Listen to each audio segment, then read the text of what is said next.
Here's Charlie and the Lost Sock, Chapter 9, entitled Tinker. Tinker lived with his mum and his military dad, who was super strict and controlling. This must go somewhere to explain why Tinker was so wild and adventurous at school. At home, he couldn't speak until he was spoken to, and he was being modelled into being a soldier. His dad, Jasper, was an ex-submarine operator.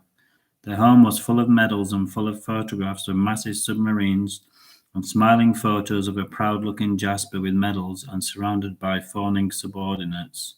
Jasper had no sense of humour, and he had no idea how to treat his son. Tinker couldn't turn his head without being reminded of his dad's success and former greatness. This made him feel resentful and rebellious.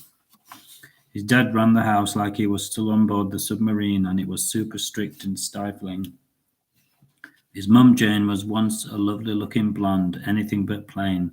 Now she just looked tired and grey, as plain and as boring as the wallpaper in the living room.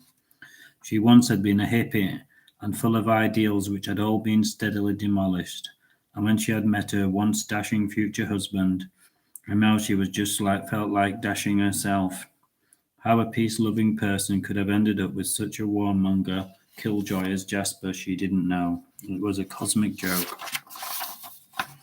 Life is full of surprises, she was often heard to say, as she knitted an endless array of scarves and coloured jumpers. She wasn't quite sure when her zest for life had evaporated, but now she was resigned to it. Her main joy was her son and the old memories which floated into her mind like the waft of hash across tangerine skies.